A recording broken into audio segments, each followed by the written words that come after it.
Thing I'm going to be talking about today is going to be Daniel 1. This is going to be kind of simple.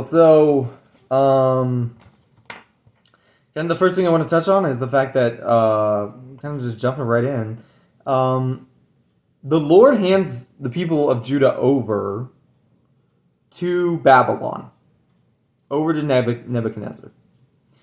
So this is kind of where we start going okay, that's where we start having a question of like, why does God allow things, difficult things to happen? And the thing is, we can't see it at the time, but that's where faith comes in, right? It's like we may not be able to see all the good things at the time or what all that God's doing in that moment, but there's a purpose in it. Understanding that the people of Israel had and Judah had gone against God again, that they started to rebel and they started pushing God away. And so God said, do you want to see, and the way that I kind of interpret it is like God kind of gave them a taste of what they wanted, that they wanted to push away God. And so he said, okay, I'll give you some time. You can, the idea of like, if you love him, let him go, of that piece of like, they had pushed him so far back that he said, okay, I'm going to let you. Doesn't mean I'm going to leave you unprotected, because throughout all of Daniel, and throughout the next part of even this chapter, we learn that God has not given up on everybody. God has not completely isolated them and said, I'm completely separate from you. They're still his people. They're still his children. It's just that, unfortunately, certain things had to happen, and certain justice had to be delivered so that they would return. So that they would return to God, certain circumstances had to happen. But that didn't mean that God gave up on them. It just meant that, unfortunately, like, consequences do happen for our bad decisions. But God doesn't give up on us during that time. And so the next part is kind of like, basically, King Nebuchadnezzar kind of looks for him. He kind of looks for some good dudes, and is looking for basically Israelites that he can take under his wing and say, you know what, I'm over these people, and so how am I going to get to know, how am I going to have more influence on these people who I now rule over, that I now have control over? I'm going to find these, well-suited, smart, capable young men who are Israelites, and show them that, basically teach them our ways. They're kind of trying to assimilate them into their culture, even to the point where he changes their names. Because I remember Daniel, the other ones, which are Hananiah, Mishael, and Azariah, which are Rakshak and Benny from VeggieTales, and so that's how I'm going to refer to them, as Rakshak and Benny and Daniel. Um, and so, basically, where am I going to start? Okay, I'm going to skip around from what I kind of was going to focus on, and then I'll come back to it. So the kind of next thing is basically like Daniel's like, hey, bro, I don't want to eat this nasty food. I don't want to eat whatever kind of. I don't want to only eat your guys' the meat that the king is providing. Like, it's great that he's doing that, but I don't want to eat all the same stuff, right? Because, right, the Jewish people, the Israelites have certain laws that God gave them for their health and their well-being. And so Daniel basically tells the head chief eunuch, and because Daniel's created a certain rapport with the chief eunuch, chief eunuch's like, well, I'll basically, we'll test it out. Like, we'll keep it a secret. We'll keep it on the down low that I'm doing this for you. And we'll see if your diet, basically, and what God had told you to do and how God wants you to live your life, if that's actually accurate. If it actually is better for you, or if we actually know better.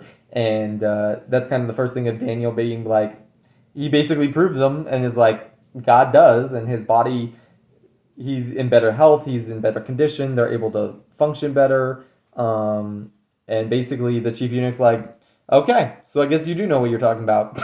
Guess this, the stuff you're putting into your body, I guess you're right. But he created that rapport, right? And so he was willing to, like, basically, and show this guy and be like, okay, I know that the king wants a certain thing, and I'm going to kind of I'm going to respect that the king wants that. Um, but I also respect my own faith, and so in that ability, in doing that, he proved and went, oh wait, that is, that's true. Um, that you were right. And so I guess that kind of goes into the kind of overarching aspect of that and talking about the difference between just like, because we're called to be, different. We're not called to live like the world, but we have to understand that we are a part of the world. We do live in it. Um, so we can't just ignore, we can't be just disrespectful and rude and say we're going to do whatever we want. We have to come from an understanding, compassionate place and say, like, other people aren't necessarily going to understand that, right? Paul talks about the fact that, when he was with the Jewish people, then he respected and understood the Jewish customs. And when he was with Gentiles, he understood and acted with under those kind of customs and acted with that kind of respect. And so understanding that you can come, you can come from a place of, hey, my beliefs are my beliefs. I'm going to understand where you're coming from. Being willing to understand and respect other people and where they're at, but then also, but not being willing to, revoke your own beliefs. Because Daniel didn't sacrifice his own beliefs. Daniel said, this is the truth and this is what I believe is the right way. And God showed me that. And so I'm going to show you that this is the right way. But I'm also going to come with respect. I'm not going to I'm not going to scream at the king and yell at him and say, I'm not touching that. Get that away from me. Ew, you little rats. Disgusting. Like, he didn't come at them with this angry, but instead said, hey, I believe this is the truth. And because he created that relationship, because he created that trust with the eunuch and created this understanding, that he was willing to come and go, okay, yeah, you know what? You're right. And then things worked better because we have to be willing to take that step and come from a compassionate place where, yeah, we may not like or support the things that other people are doing, but our job isn't to just criticize. Our job is to be there as helpful and loving and great and examples of what God is doing in our lives so that we can help other people, right? Like, we were given this life for free, and the blessings we've been given is a blessing. God didn't have to give them to us, so he chose to. And so we can come at it with, like, I've been given this option, and if I was in their position, I would want somebody to be kind to me and come at this place where they understand, but also that we can come to a mutual understanding that, yeah, we're different and that we have different thoughts. I want to show you the right way, but I'm not going to come at you with this, like, angry or like I'm going to do it just my own way kind of tone. We're going to come at it with a compassionate way. There are times when you do have to fight those battles, right? Talking about a lot of the Old Testament and all the battles and the fighting, and it's like sometimes you do have to confront things like that. But when it comes to simple situations, or situations like that where you don't need to create this war, you don't need to create more of a problem than you don't need to create more of a problem. You don't need to make things worse if you don't have to, if you can come at it with compassion and kindness. So there's definitely a balance of, like, sometimes you do have to step up to the plate and say, this is the truth, this is the way it has to be, and we won't accept anything worse than that. But then there's also times when you have to also be willing to understand that you have to meet people where they are, right? So there's a balance of understanding. You got to meet people where they are first, and if that escalates, then it escalates, and you have to accept those. But yeah, I just found that kind of interesting. But then it kind of goes to the next part, right? So God gave these four young men knowledge and understanding in every kind of literature and wisdom. Also, Daniel gets his ability to, like, interpret dreams and stuff, visions and dreams of every kind. And so this is kind of this is kind of cool of, like, they've gotten captured and been put in this position, and now, well, Daniel kind of has the same thing that Joseph has. I guess that's kind of something I'm recognizing. Is like, oh, he also has the same kind of gift of that God has given him of wisdom and understanding visions and dreams, right? It's that same kind of idea. So that's kind of a cool little homage, right? But that's beyond the point. Um, and so they're given wisdom and knowledge. So because they are in this new land, because they're reading the culture, right? They're directly in line. They're directly interacting with the king. They're getting all this information on books and literature and language and how this country is run and the people. And so they're gaining all this information. And instead of just getting angry and frustrated about it, they're willing to go, okay, so how can we?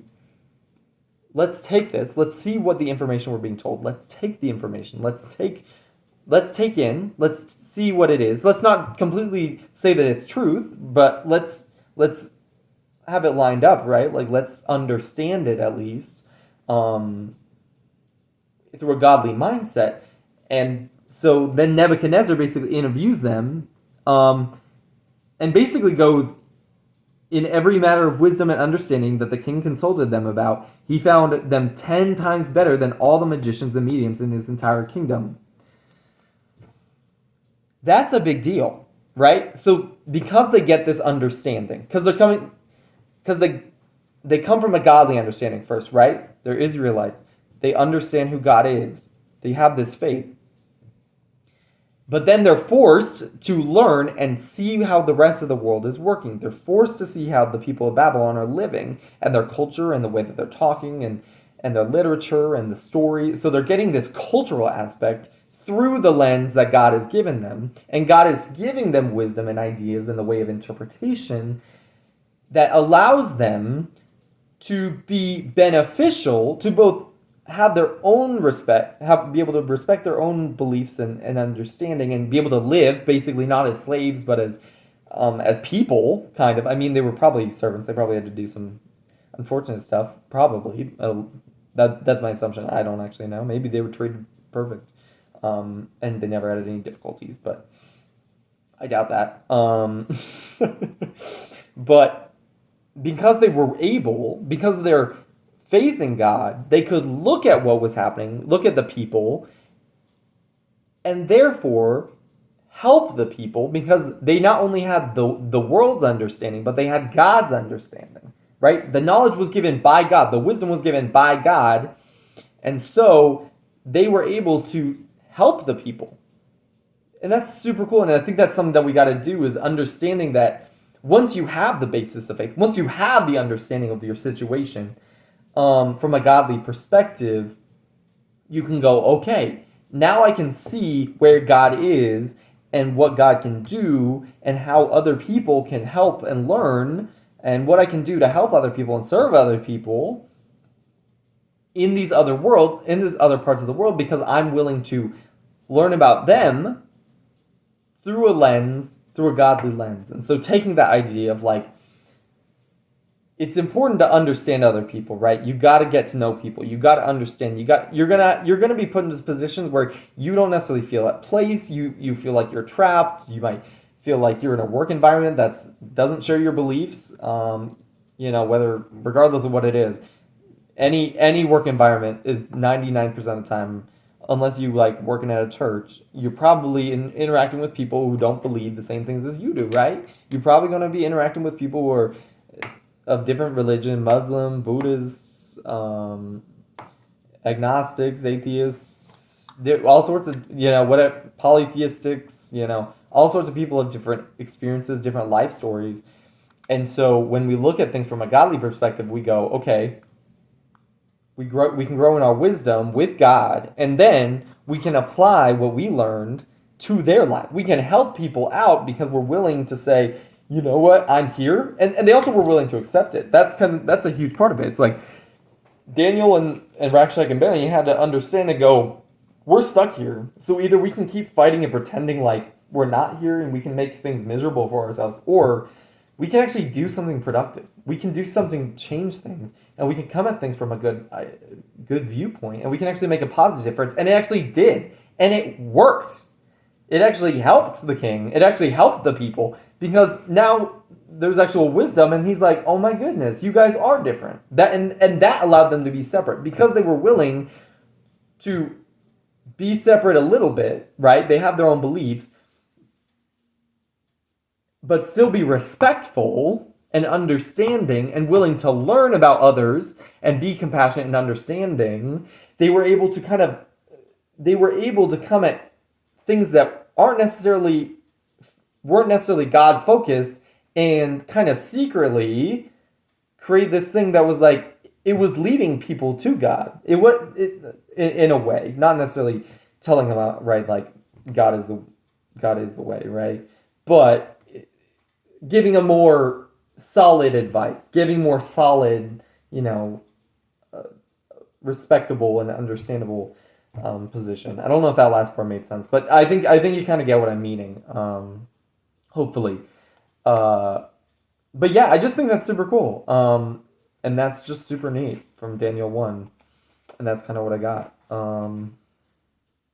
But yeah, like they were able because God blessed them with that wisdom, and the wisdom came from God. Like they weren't going to be able to do it on their own, but like they took a situation and said, "I bet God can work through this," and God did, and then it just keeps going. But yeah, so that's kind of where I'm at on that one.